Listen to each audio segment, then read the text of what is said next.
Hello, world. Welcome to the Speed Strength Show. I'm Tommy. I'm Braden, and how many syllables are in the word Kyle? Two, I think. Yeah, I mean, that's possible. I kind of see it as it's like one and a half for me. You can't Uh, have a half syllable. That's well, you just made that up. I know you can't, but it's so dependent on how you say it. Like if you like we in North America, like in Canada, say Kyle, Kyle, Okay. Um, but I think if you were in the South, like in the States, you'd say Kyle, you know. It doesn't work as well with Kyle, but like with fire, fire is another word that works the same way. We say fire, and Okay. they would say fire. You know? When you said that, all I could think of was the pip off the fireball. Yeah, That's exactly. legitimately the first thing that popped into my mind But when but you he said says it it that that way way. in the song. He says it that way, right? He does in that song. He says it that way. Okay, so I will give you the one versus two syllables. I won't give you one and a half because half the syllable doesn't Well, no, exist. I know that that's fine. That's fine. Okay. I just like we say it as two, but it should be one. And the only reason it's two is because like so there's different uh my brother has friends really into language and stuff, so he knows what the different types of like phonemes are called and glottal stops and vocalized consonants and unvocalized consonants. So like a D and a T are the same thing, but you vocalize a D and you don't vocalize a T. I didn't know that. It's just like They obviously T. sound similar, but Well, you just yeah. I mean, you can try it with your like you can try it, and if you try to say a D without like using your voice and only air, then it becomes a T. I don't want to try that on air. I'll wait till Yeah, after. all the listeners can do it. You're gonna sound like an idiot. Say, Um, make noises and try to duh, sound things out. duh. Yeah, Duh. Duh. Yeah, I don't want that's not what I'm trying to do here. but because all vowels are vocalized, you have to vocalize them.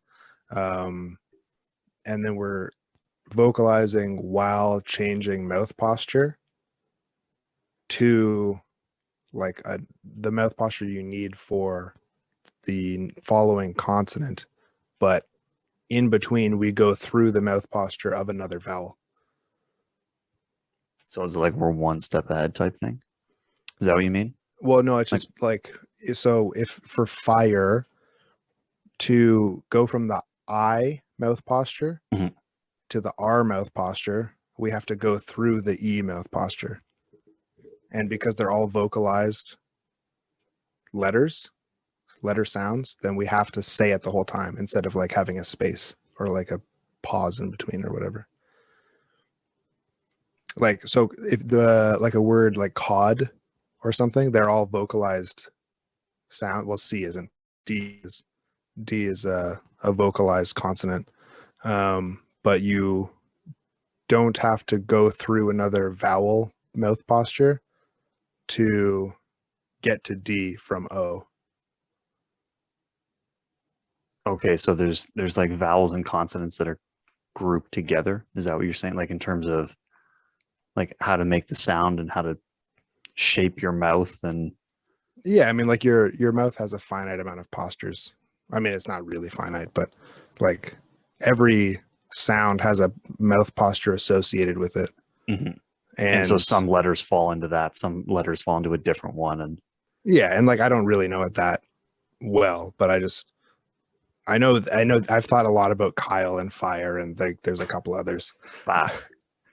Um but yeah, that's the reason is it sounds like two syllables even though it's only one vowel because to get to the letter R we need to go through a different mouth posture. And that's why like um well, I mean you can you could replace the I with an O and make it four instead of fire, but O to R, you don't have to go through the E mouth posture to get there, which is why you don't say fo-er, you know? You just go four, and it's Yeah. one syllable versus Yeah. fire. Yeah. So the change in posture dictates the syllables then. That's why in this case there's an extra syllable. It's like what a syllable is like vowel sounds, different vowel sounds. If it's a new vowel sound, then it's a syllable. So yeah, so if you had a word that was 4 syllables, you would have 4 different vowel sounds. Yeah. Or as you move from one vowel to the next, it's a change I in think vowel sound. I don't actually know what the true definition of like how many syllables is in the word fire or Kyle. I don't actually know what Okay. Merriam-Webster dictionary says about that. Well, I don't even know if Kyle would be in the dictionary because it's a name. Yeah, Firewood, though. Firewood. So I could look it up right now. So listeners, go check out the dictionary. Never thought we'd reference a dictionary, but here we are. Yeah. But yeah, I don't know. It's interesting to me because it's one of those, like, it really depends on how you say it, you know, and it's for us anyway. For me, it's very challenging to say it in one syllable. But Fire. Fire. Yeah. Fire. I can't do it without either A, trying to imitate the fireball from the Pitbull song. Yeah. I think it's Pitbull. Is it not? Mr. Yeah, Worldwide? it is. It is. Yeah, absolutely. And then, or I like, yeah, if I want to say it in one syllable, I need to turn on like the biggest Georgia accent, just like fire. Yeah. Or wherever that's, I don't know, maybe that's Bama or Tennessee. Sure. Or like, I don't know. All of them. Yeah. I can't tell the difference, but last I checked, we don't have any listeners from the South. So it doesn't matter. Is that what you're saying? It doesn't matter? They're all the same to me. Yeah. Anyway. I never thought about that. Yeah. It's very obvious though. Fire. Like you are right. It's 1 versus 2 syllables. It has to be. It sounds that way. But I've never thought about it. Yeah. Yeah. I mean, yeah, it struck me a couple months ago, and it's so thought out on my end because I've had multiple conversations about it, because it is like, it's such a weird thing, I think. So you took the time to have conversations, but you didn't. This is the first time you've never come prepared with definitions. Because normally you look things up. That's a good point. I feel like I did look it up. I feel like I did. But I think the reason it's not sticking in my head is I have a memory of looking it up, and it was a quick Google search. It wasn't like a reliable definition, but everything I found said it's like, it depends. You know? And it must be right. If the answer is it depends, it's a good answer. Yeah. That's never a bad answer. Yeah. So anyway. Yeah. Interesting stuff. Now it's going to be our thing. We have to say fire with only 1 syllable now on this show. Yeah, we can try. We don't say fire very often, I think. I don't even know if we've ever mentioned it once on the show. I don't know if that word has ever come out on any of the episodes. Well, we talked about, I feel like... Oh, we probably had an intro somewhere. We talked about like heat or like water. Oh, maybe the water is wet. Oh yeah, you definitely said is fire on fire. Yeah, that's right. Okay. All right. Never mind. Don't have to go back and check. I said fire once. I was wondering if maybe we referenced the episode of The Office where Dwight makes a fake fire. Oh, we definitely have talked about that. I mean, at one point I was going to ask you to explain it to me like I'm 5, because I was really lost with some of the syllable thing. I was like, where is this? Like, I don't get this. I'm not a good language person either. Well, I just said I'm not a good language person. There shows you how well I can use language skills. But at one point, like when you're talking about like whatever you were going on, I was like, oh, I'm so confused. I don't know what any of this means. Like, I need you to explain it to me like I'm 5. Yeah. Well, then we would have had to start sounding that out and doing the does and the tus and the ers. Yeah, and then it's going to sound like I'm back in grade 3 learning how to speak. Yeah. Is that when you learned? I mean, look how poor my language skills are, probably. Maybe it was like grade 7. Yeah. That's funny. Yeah. Anyway. On to the show. Anyways, yeah. This is maybe the most unrelated we've maybe, I don't know. This feels super unrelated intro to anything else we talk about on this podcast, honestly. I mean, we talk a lot, And we were just talking about language Well, yeah, it's all English. It's all English. And we use syllables when we all talk the about time. things. I wonder, well, here's something. Here's 4 different vowel sounds coming at you. Tracking metrics. Oh, isn't that 3.5 syllables? What do you mean? I'm just kidding. Okay, good. Nice. If you were, I mean, maybe because I used the I syllable twice. Ing and ix. You're confusing me again. I'm getting very lost very quick. Okay, well, we're not going to talk about syllables anymore. We're going to talk about metrics, tracking, training metrics. That I can do. Yeah, we can do that.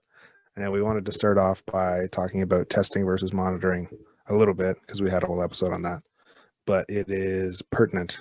And essentially, what we came to was monitoring is better than testing, In our opinion. in our opinion. Our opinions are pretty reasonable, though. So We like to think so. we like to We don't think know so. for certain. But yeah, the conclusion was that monitoring just gives you a more complete picture, more like time resolved. Less you use the phrase snapshots. Testing is more like snapshots, and um, monitoring is more of like the full picture, and it can better influence what you're doing on the day, on the week, and you can test more because you know the trend rather than just you test and it's like, oh my god, something worked really well.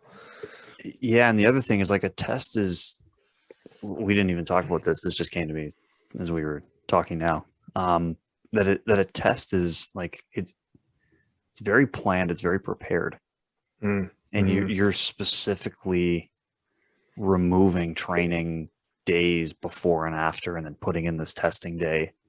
As we're tracking or monitoring is almost it works seamlessly with the plan you've put together.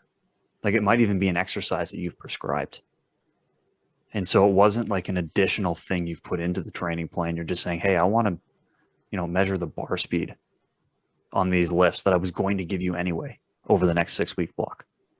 Or I want to measure the height of your vertical jump that I was going to have you do anyway in your training plan. Where I think that's one of the other things that I don't even know if that came up when we were doing the testing episode, that testing is like a deliberate thing that you're kind of moving things around to accommodate for. But monitoring is almost just taking information or keeping track of what you're already doing and we're going to do anyway. Yeah, it should be if it's done well. I think you're right. So it's not I an don't. additional stressor or load on the athlete is Yeah, I guess what I'm getting at. As we're testing, like I said, we basically like reload and unload for a testing day. well, yeah, and with that too, like you don't know if you're actually like how true is your measurement then if you're like peaking for this test, versus if you're like doing this test day in day out with the same relative level of fatigue, then that's a much more realistic picture. Like, it's not about the absolute progress. Like, it's you just want something consistent. Well, and you make a good point too about if someone does really well on testing, is it because the training you were doing leading up to it was having a really positive adaptation, or did you just unload and now you're recovered and now you're capable of like you don't know, because like you said, you don't have enough information to really answer that question. Yeah, and to your point, the stress, like the mental stress of it, like some athletes definitely get really anxious for test days and will perform poorly, and then your test shows the opposite of what you thought. And then also, not to mention, if you are treating it that way, like with the unload before and after, then that's now like 2 weeks of training that you throw in the garbage, when you definitely didn't have to. So, well, training time is precious as it is. Yeah.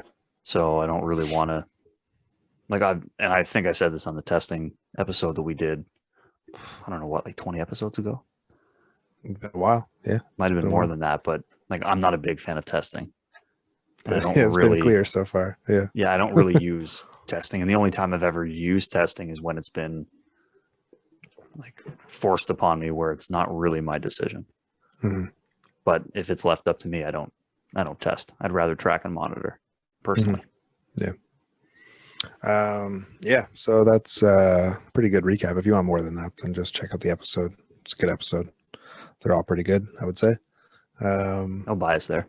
No, no bias there. But yeah, so we wanted to talk about tracking metrics today. So we're not trying to sell you too much on tracking. If you're not sold on it, then yeah, check out that episode. We want to talk about what to track generally and how you can use those things. Yeah, I mean, tracking, obviously it depends, right? Yeah. Like it very much is I think it starts with your needs analysis on what is the most important thing in a sport. And I think when we look at things like individual sports, it becomes a little bit easier to narrow down what is maybe a skill or an ability or an attribute which correlates very strongly with performance. So to pull a random example, like discus throw, you take 12 people, they throw the discus. If you tracked the takeoff or the release speed of the implement, chances are the person who threw the farthest had the fastest throw. Mm-hmm. And so, and the ranking would probably be the same. If you rank them farthest throw and fastest throw, it lines up really well.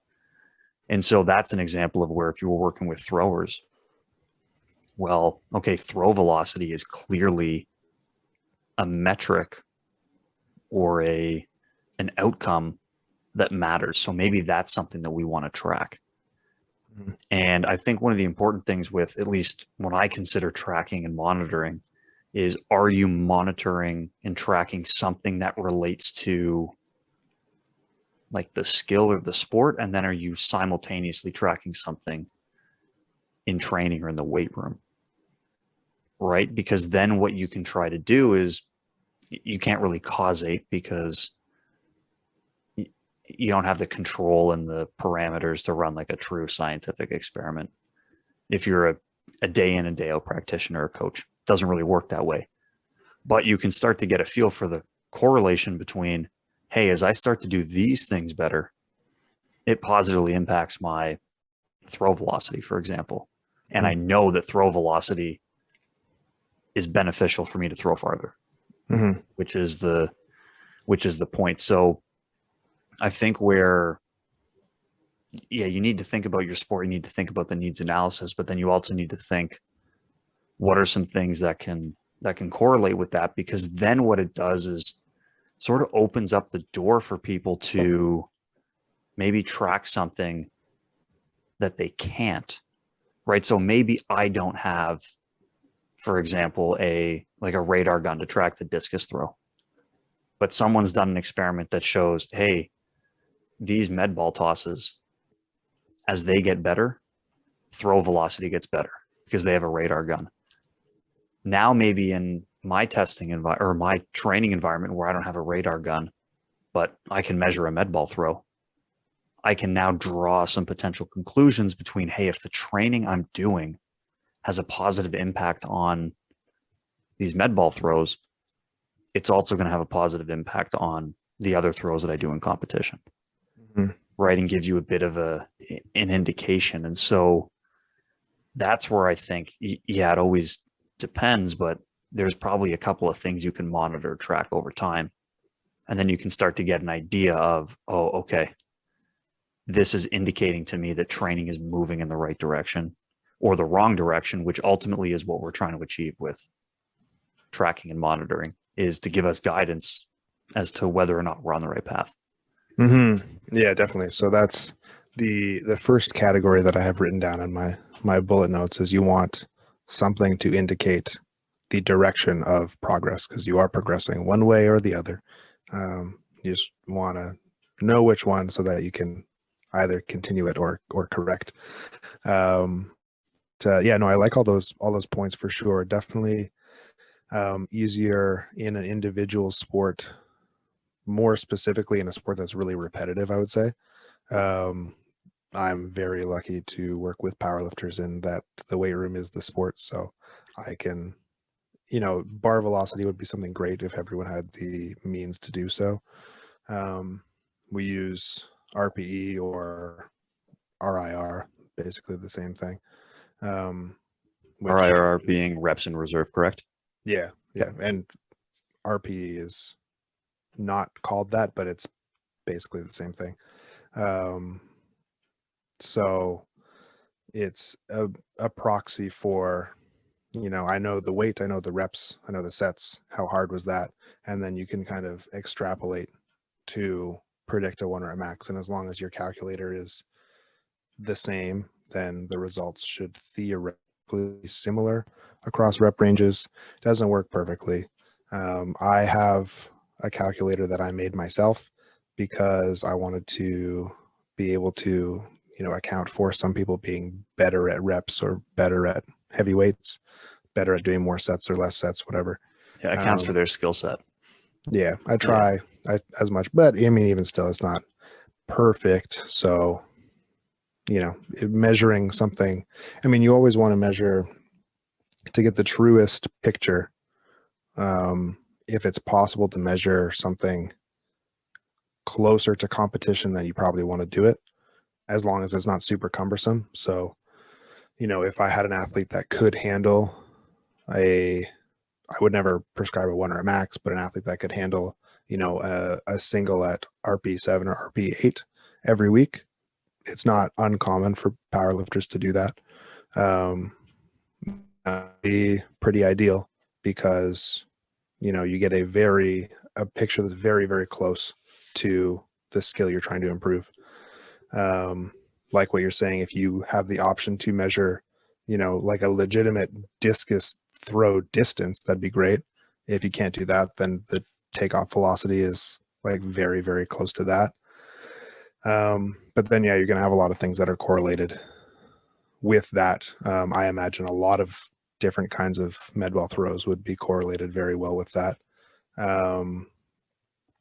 And similarly to like the powerlifting example, I don't necessarily need to know that their 1 rep max squat went up every week, because I know that the weight on the bar for whatever the prescribed sets reps is going up pretty much every week. Chances are they're getting stronger. I don't know for sure, but I'm comfortable assuming so, because it's very, very close.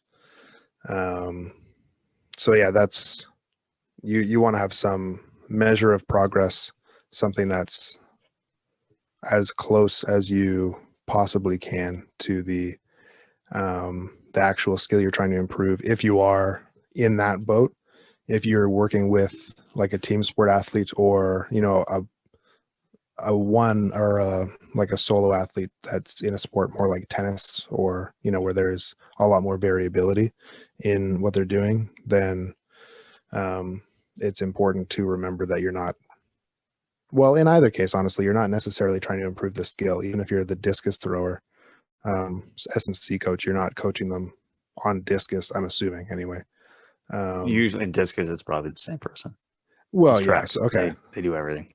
So You know? if that's, maybe it's not a good example, but if you're not, I get what you're saying, though. and you don't even need to know if they're like, so many other things like their technique and their like takeoff angle and things like that are going to influence how far they throw. All you need to get them to do is release faster, really. So you're just trying to give them more horsepower, and you can give them more horsepower in a lot of different ways, as long as it's reasonably close to the style of throw. Like you don't, like discus and shot put are not that similar of throws. But a lot of the lower body stuff I think is potentially similar. Anyway. Yeah, I mean, you bring up a good point, like, because you mentioned if you can't measure the throw distance, that's an example of something where like it's very easy to measure the throw distance.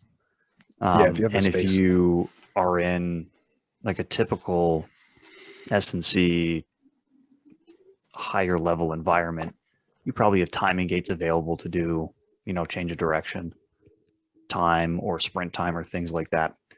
One of the interesting things I find about the the monitoring aspect and then being able to draw connections between other things is not having to repeatedly, quote unquote, test the athlete on their sport specific movement, right? Like it can be stressful for the athlete if you know every session you're going to have your tennis velocity, like on the serve, tennis ball velocity measured every single time, because you feel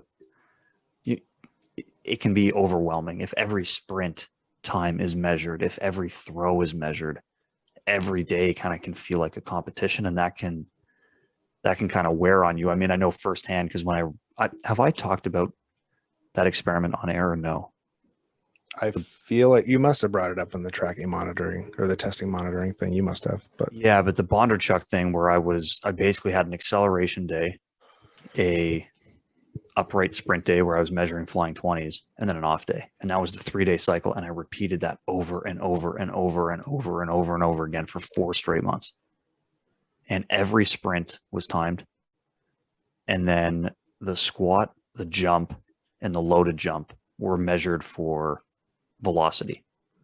And what I was trying to do then was, over this time, was figure out if my sprint times were getting better and better, what was happening to those metrics in the weight room.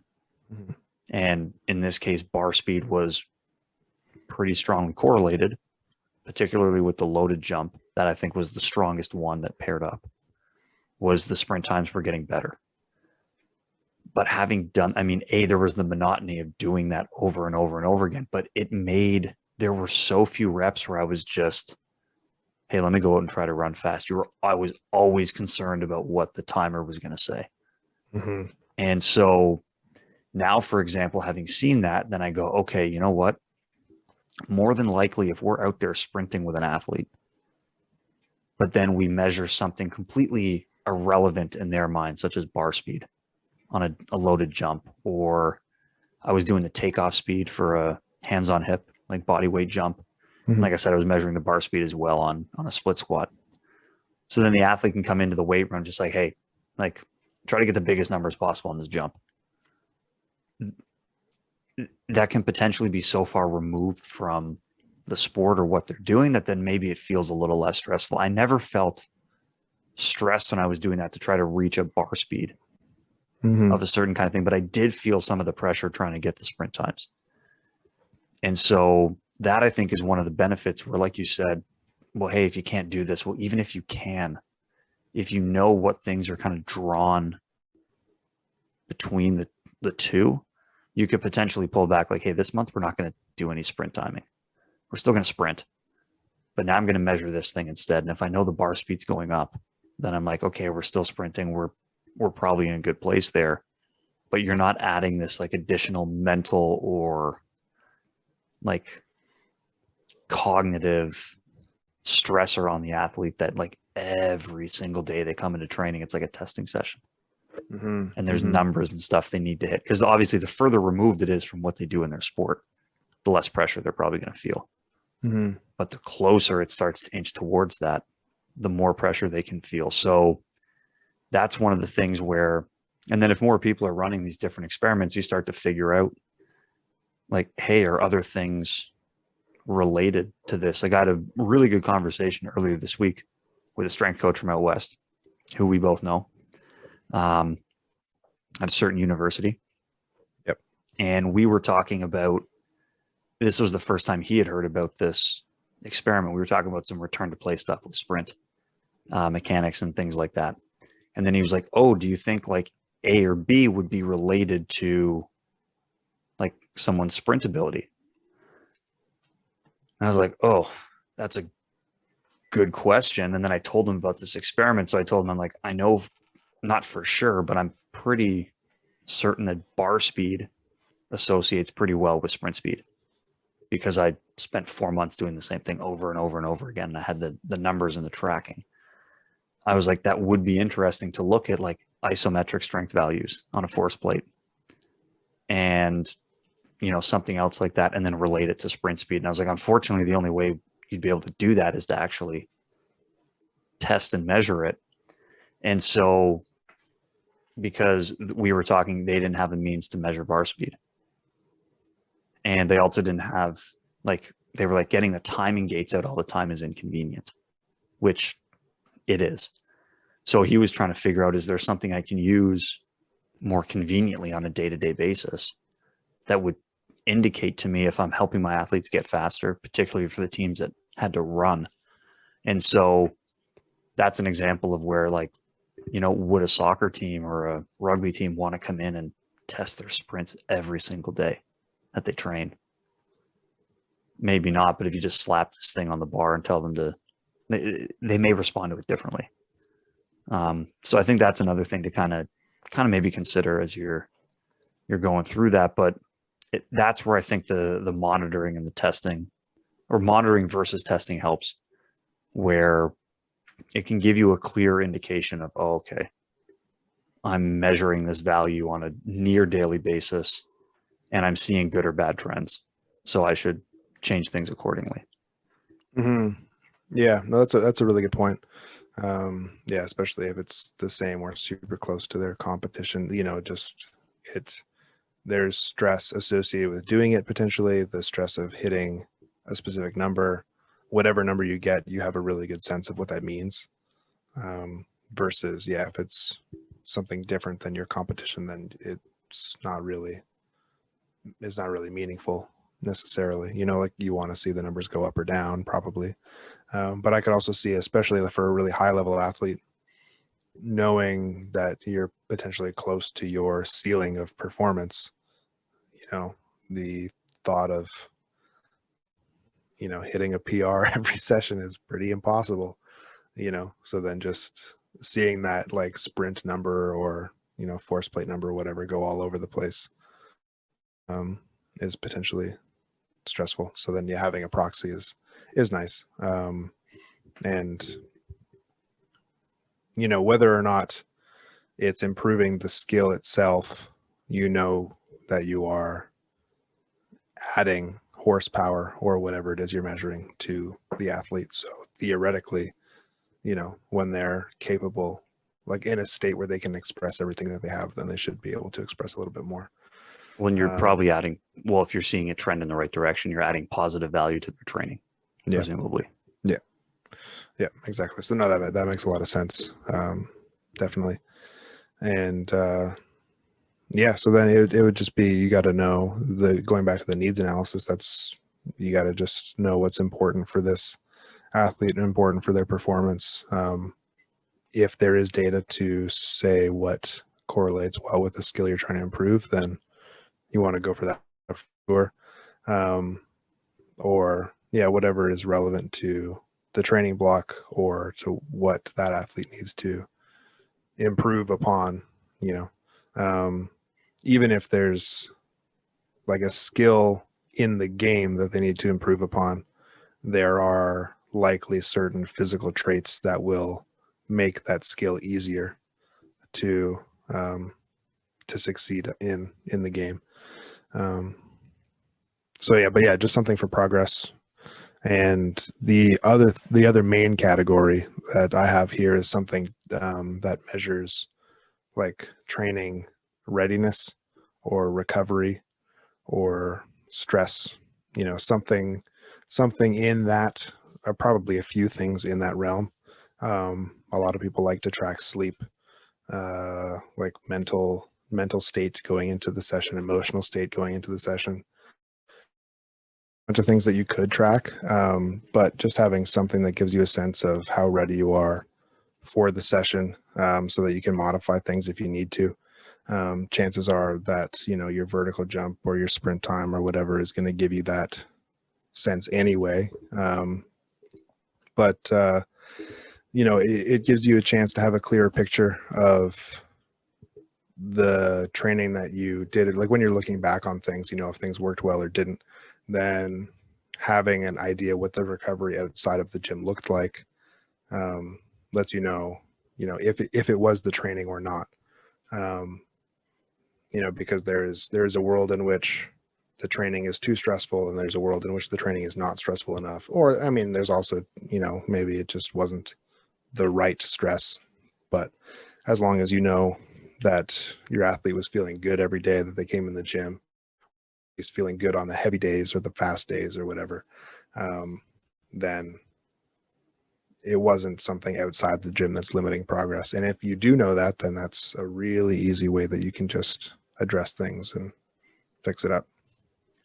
Well, and even too, you brought up a good point where, like, if it doesn't need to be fancy what you're tracking outside of the training or the weight room or the field or wherever you're training, but even just some sort of indication as to what's happening outside of that can give you a good insight as to whether or not the training is working, right? So if I put together a plan and I say, hey, I think this is going to help us improve A, B, and C, but then the athlete comes back and reports like not a lot of sleep, or they weren't eating enough, or this or that, like if there's like major red flags across the board, now I'm going to sit there and go, okay, this training block wasn't very good, but I'm not going to throw away what I was potentially or what I was doing in that part of the training, because I wouldn't be convinced if I, put together a 4-week block and the athlete averaged 4 hours of sleep a night during that block.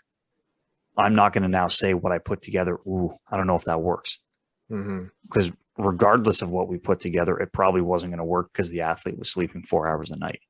So we weren't going to get the adaptations we need, because I think sometimes, and we talked about this in the testing one, we can be quick to either really latch onto something or to throw it away based on the results that we get.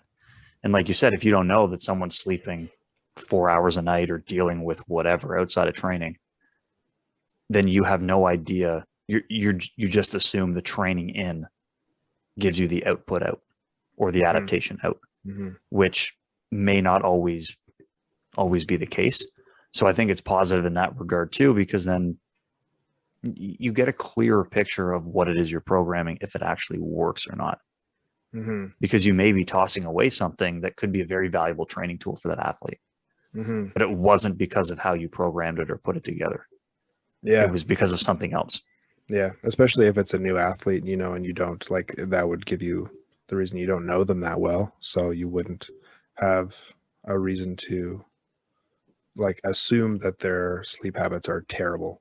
If you don't know them that well, you shouldn't assume that they're terrible. And you're probably trying things for the first time. So you don't like, you have your coach's eye and, whatever questions you ask them and like their technique and things like that to go off of. So you have a reasonably good idea of what's going to help and what's not going to help. That's why we're coaches. But it's not like you've been working with this athlete for 5 years and you're like, every time we do this variation, things go really well. Or every time we do this focus of a block, the next few blocks go really, really well. You don't have those trends to go off of. So if one block goes terrible, it's like, okay, I guess that's not it. Let's go in a completely different direction and see how that works, and also the same thing, it can make you question things, I guess, if it is a long-term athlete and then something that always works all of a sudden doesn't work. So it's good to have, a clear picture for sure. And like I said, it doesn't hurt to it. Again, that's one of the best things about testing versus monitoring, is that testing, you sort of go out of your way to find numbers and metrics, but with monitoring, you're just tracking what's already happening. So like your athlete's going to go to sleep every single night. Ideally. Ideally, you can only do that for so long where you just completely skip sleep. Yeah. But every person sleeps every single day for the most part. Yeah. And I would say like 99.9% of the people sleep every single day. Yeah. Almost all the time. So it's not a big deal to just pull like, how many hours of sleep did you get? It's not something that you're asking them to go out of their way and get. And it's the same idea that it's like, hey, you were going to do 5 sets of squats today. I'm just strapping this thing on the bar and it's going to tell me how fast you're going. Like it's not adding any like inconvenience to what you're doing. But like you said, it can be a powerful thing to indicate to you, hey, this person was sleeping 8 hours a night. The training didn't work. Okay, maybe I need to change something. This isn't working for that person. Versus I put together this training program. Oh, you slept 4 hours a night. It's not working. Well, I still may come back to that at some point then. If I Mhm. think it's a good idea, I'm not going to throw it away yet because of the fact that someone was sleeping 4 hours a week. Mhm. And like you said, like you were just saying, like you do RPE or sleep or anything like that. That's not difficult to do. It's cost effective. It's like more than reasonable to get done with the people you work with. Yeah, you just either you or them or an assistant coach or whatever. Somebody's just putting a number in a box. You just push a button or, a couple squiggles on the paper and that's it. So yeah, super, super easy, not cumbersome. And I think that's important. Like you said earlier, it's something that either blends in with your training or it's just a question you ask at the beginning. You don't want it to be a big thing. Um, the other thing we talked about that. We talked about relevance to the sport. Obviously that's important. I think it's ideal if the thing you're measuring can't be cheated as well, or isn't, um, like up to somebody's bias or perception or whatever. So like I have athletes that are very good at writing in their RPE and I have athletes that are terrible at it. Um, where they'll say, "Oh yeah, it felt really good, felt like a 7." And I'm like, I know for a fact you can't do any more. Um, so it's a 10, it's a 9.5, 10. So it's RP is really, really easy, which is great. But something like, um, I mean, bar speed is tough because sometimes things move really fast, but you would get to know that athlete anyway. And you would know that for them, this is fast, for them, this is slow.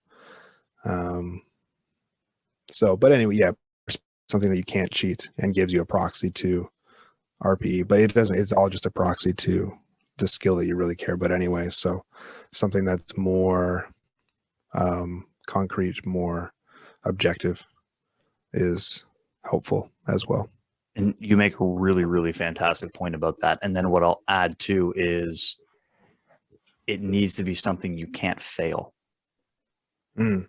And so, like, if you look at the Dr. Bondarchuk model of throwing, you might have a good day or a bad day, but you always complete the throw. You're going to get a distance. Mm. Versus, I was talking with somebody who was in weightlifting one time about doing something like this. And I was like, yeah, but then how do you figure out where you're at on a day where you fail a lift? Mm-hmm. Like, you can't possibly, you can measure maximum sprint ability. You can measure maximum throw ability because you're like, unless I get hurt, like I was going to complete all the sprints that I did. There were going to be days where I felt good and the time was very good. There were going to be days where I didn't feel good and the time was trash. But it wasn't like I wasn't going to be able to complete the run. Like I said, unless I got hurt. But if I got hurt, I was throwing out the whole thing anyway. As where in this case, we were talking about completing a maximal lift. I was like, there's a possibility you fail a lift. And if your maximum lift is 300 pounds and you failed it, well, were you at 290 that day? Were you at 295? Were you at 275? Like, you have no indication of where you are relative to the point you're trying to be at. So I think that's one of the other important things to consider as well. Like what you mentioned is, like, can you actually complete that measurement day in and day out? Because then if you start to have all these missed points of data, it doesn't paint as clear a picture. Yeah, no, that's a good point for sure. For sure. And it applies to strength sports, I would say. Yeah, because you'll always be able to complete a sprint. Or a jump or anything like that. It's just this jump was terrible compared to Yeah, whatever. But if you fail a lift, now you've exerted yourself. It's kind of hard to work back and then go, oh, well, today I could have lifted whatever. yeah, Like, exactly. you And so never know. it's just not as specific as it could be in that case, especially in weightlifting. If you're talking about a snatch, like you could miss 89 times and then hit 90, the next time, who knows, right? I would argue to some extent that you're probably in better shape if you can hit 90 the first time around. But yeah, it's a good point that you make for sure. And that's the risk with testing too. You want to be like really precise with the warm up attack, because if misjudge your second last or last warm up, then you're potentially leaving 5-10 kilos on the table. But yeah, no, that's a really good point. That's a really good point. Something that, because you do want to be as specific as you can, and something that's time resolved or like force resolved speed. Like, yeah, it's always going to be there, but something that's more finite, like weight on the bar, is not as much.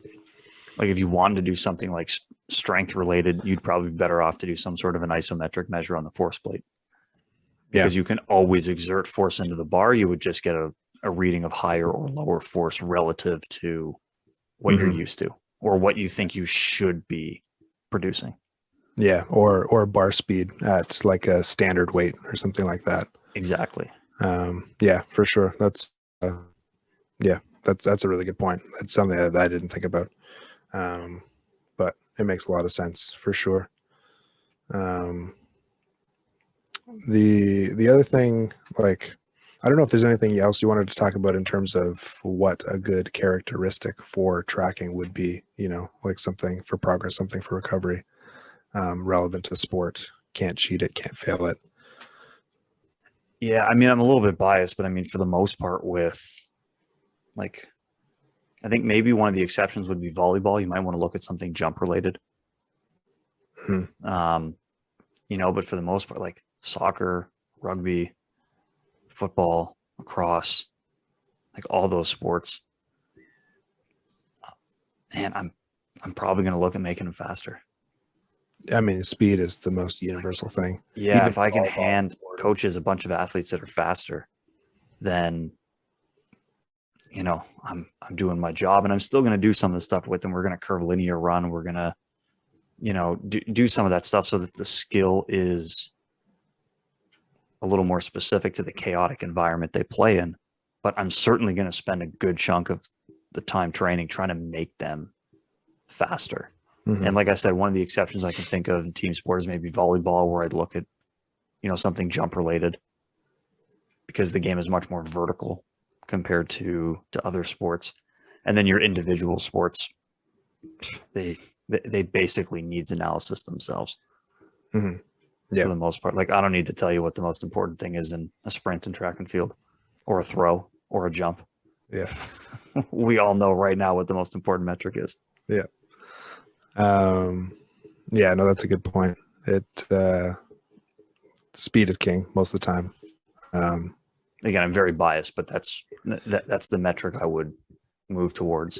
And then if you don't have timing gates, then look at bar speed, or look at, some sort of a med ball throw, or see if you can correlate something to sprintability. Well, even and still, that other thing.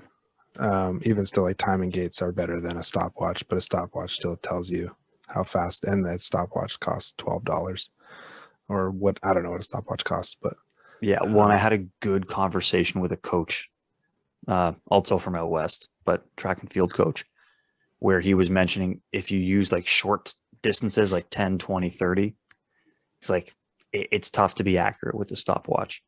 But he's like, once you kind of get into that, maybe 40, 50 for sure and above, he's like, you can be pretty accurate if you're good with a stopwatch. So if you wanted to measure some stuff, maybe you do like some flying 20s or something like that. And then you can, pretty accurately get those types of times. So like you said, a stopwatch is very feasible, very doable. Even, I mean, like the flying 20 compared to like a acceleration 20, you want to potentially measure acceleration too, but you take the reaction element out of it if it's a flying 20. Yeah, exactly. So yeah, that's a great point, that you can still measure with stopwatches and things like that. It's not going to be quite as accurate, but hey, if you're measuring a lot, that specific error is going to wash itself out. It's still going to tell you the trend of we're getting better or worse, which ultimately is the most important thing. Exactly.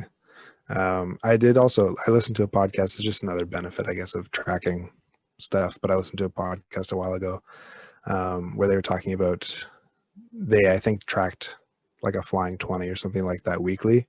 And it was really helpful to drive like competitiveness within the team. You know, everyone was excited to see their scores if it went up or down or whatever. And just I think you might worry about that, the people that are at the bottom, but everybody knows who's the fastest and everybody knows who's the slowest anyway. But it's nice for everyone to see everyone's progress and get excited about each other, and like, yeah, you want to do well and stuff like that. So other benefits there too. What about on the recovery end? Is there, because I know you track that with your athletes probably more consistently, is where I guess I would say a little more reactive with that, where it's like, hey, someone had a good day today. Did you sleep well? Did you this? Did you that? Yeah. Okay. Let's make note of that. Mm-hmm. Or, oh, you didn't sleep well. Okay. And then at least I know moving forward, I'm using it more to validate or invalidate what I've measured or what I'm seeing in front of me. But I think you have it more set up in an organized way. Yeah, every session. So like, I mean, this is just with my powerlifters, but you know, since I'm not there with them, like I'm not, unless they message me during the session and I see it while they're still training, like I'm not really modifying what they do during the session. That's up to them if they need to, and for the most part they're pretty good at it. But I use it in a similar way to validate or invalidate a session or a block or whatever, or just to check in, you know, like, as I'm not messaging people every day.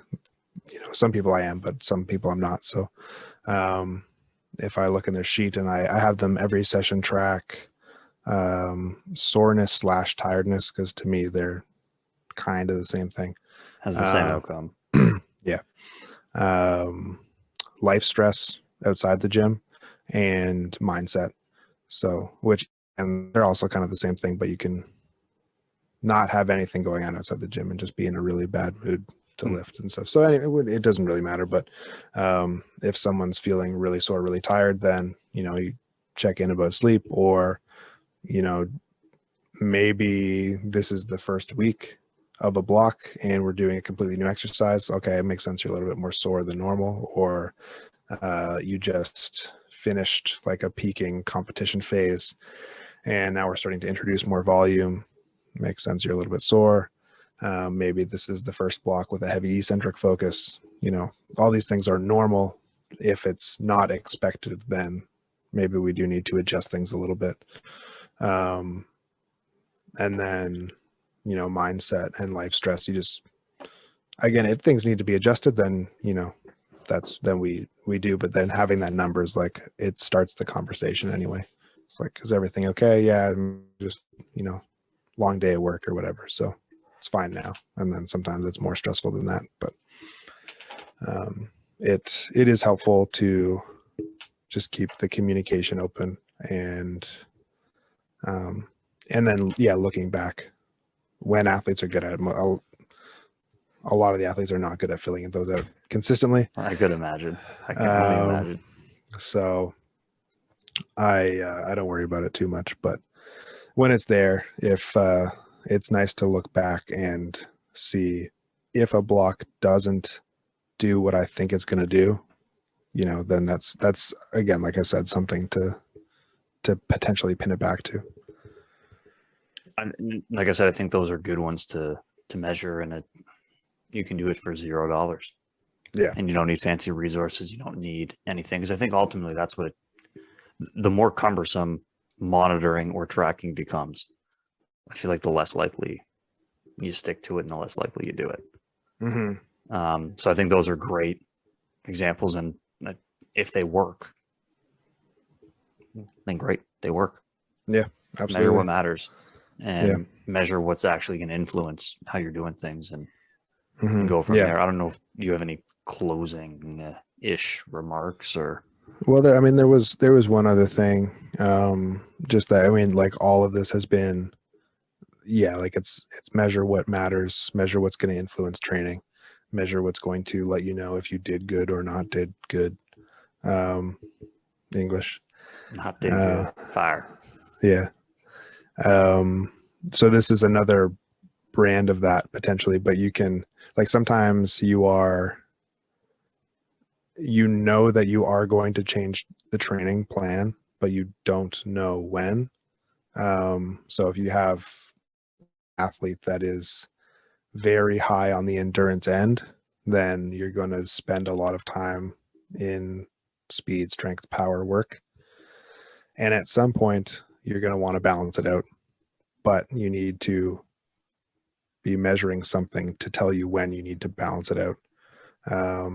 Or, you got a younger athlete that is very weak, and they need to get stronger so that they can get faster. And, eventually you're going to get into some more true speed work, but when is that? So just having some measure of where they're at in their progress is helpful, even though, like, progress is going up the whole time. You don't necessarily want to switch.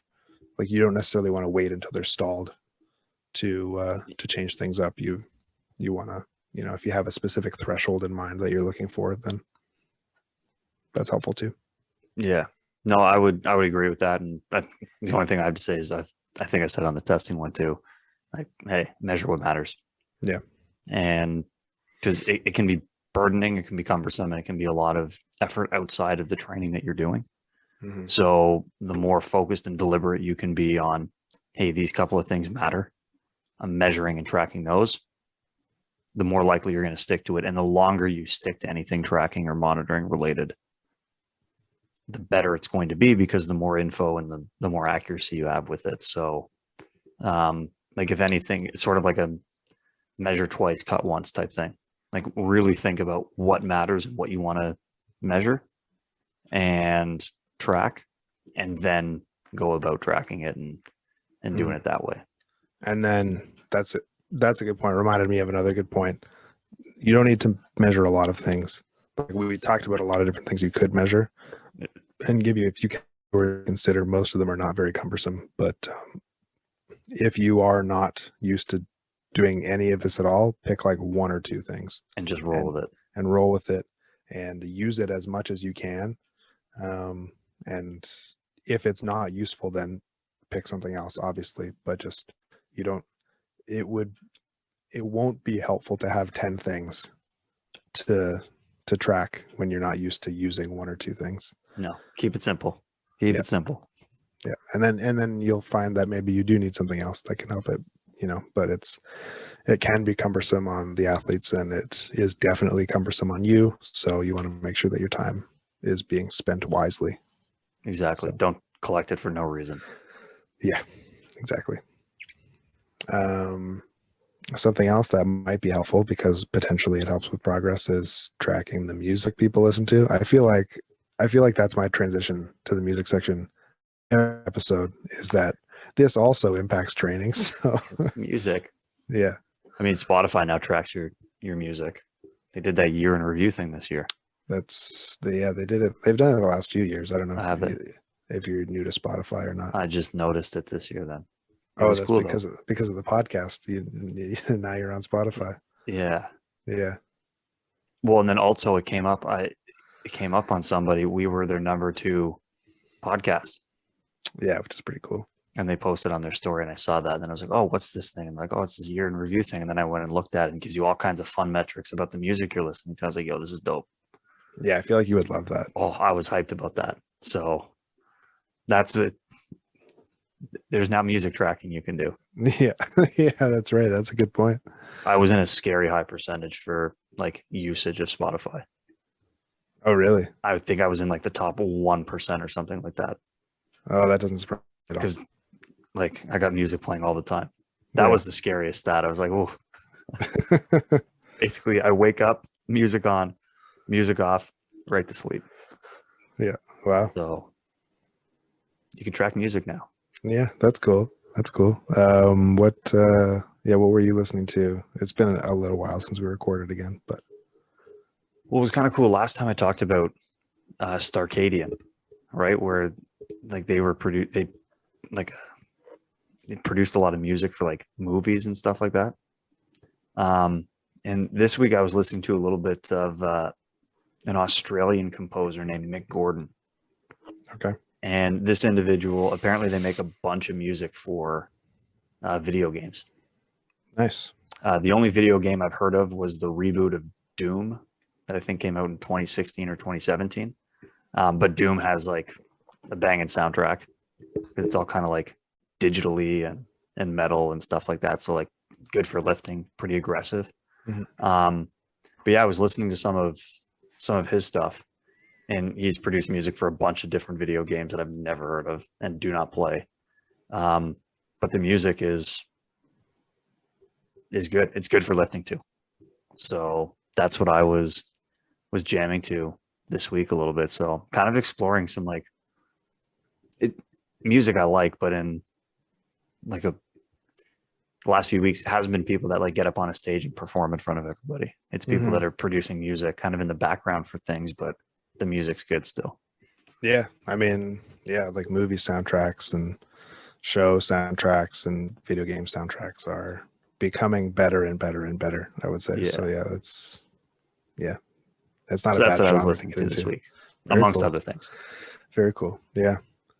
Um yeah. So I'm confident. Just gonna share. I have a few things that I've stumbled across. So I'm gonna share them all this time. I don't feel the need to stockpile anymore. Um this week my brother told me that the Longest Johns have another new album. The Again. the Land Shanties was last year, Oh, um, okay. which was great. I don't know if you listened to it, but it's really really good. They have a new album this year that I don't know. It's on spot. It just came on Spotify like a week ago, maybe. I'm not sure. Called Oak and Oakum. I think it's really good. And then a couple K-pop artists slash groups have a new album last year at some point that are also quite good. Twice and Chungha are they have 2021 albums that are quite good in my opinion. So if anybody took me serious on my K-pop recommendations like a year ago, then Sign up again. check those out. Yeah.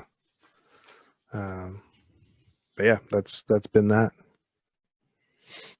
So it's a little bit of new stuff. Well, actually, it's new stuff from old stuff.